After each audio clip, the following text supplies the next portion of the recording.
Now, I think one of the greatest temptations for parents who love their kids very dearly is to put them first, is to put them right up there on top. Or maybe someone who loves their spouse greatly, right? Or maybe I think it often happens in this romantic stage, the early stages where, you're just head over heels. You're just falling in love, and you take that person and you idolize them, putting them above God himself. Not that they are, but that your value of them, your dedication to them, your capacity for understanding them and laying your life in their hands is more valuable than God. Now, I have this illustration, and I've thunked this one up myself, so good luck. Maybe you can follow it, right? Imagine a waterfall. Now we go, how does all that work?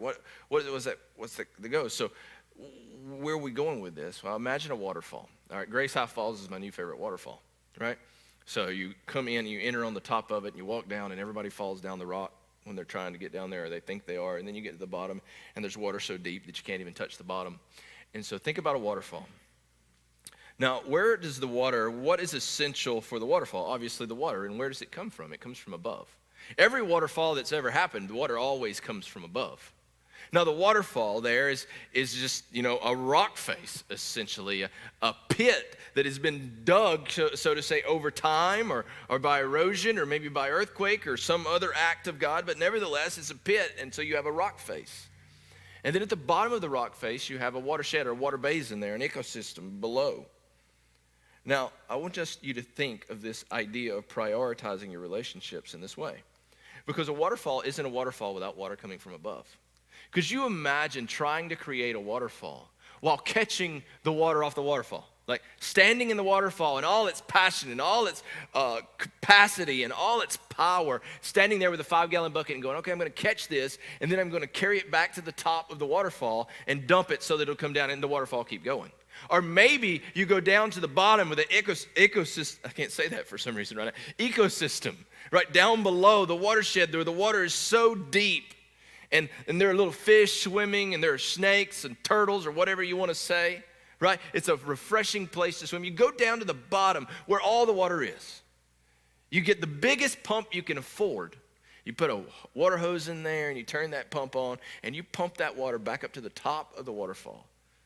What does the waterfall do? It becomes just a trickle. It becomes just a trickle. It loses its passion. It loses its power. It loses its capacity to feed even the ecosystem below it, right? This is the way it occurs when you and I fail to prioritize our relationships properly. John Piper says it this way: you love your spouse best when you love God the most. You see, this is the only way to really do it correctly, to truly have the water for the waterfall in all its passion, in all its capacity to feed something below it. You see, if we take our kids and we try to bucket them to the top of our lives to create the passion in our marriage, to create a future for our marriage, what we're doing is killing the ecosystem below, the children and the relationship. Our marriage loses its passion, loses its capacity, and it becomes nothing more than a trickle over a giant pit, a rock face. A failure to prioritize relationships correctly will kill your relationship.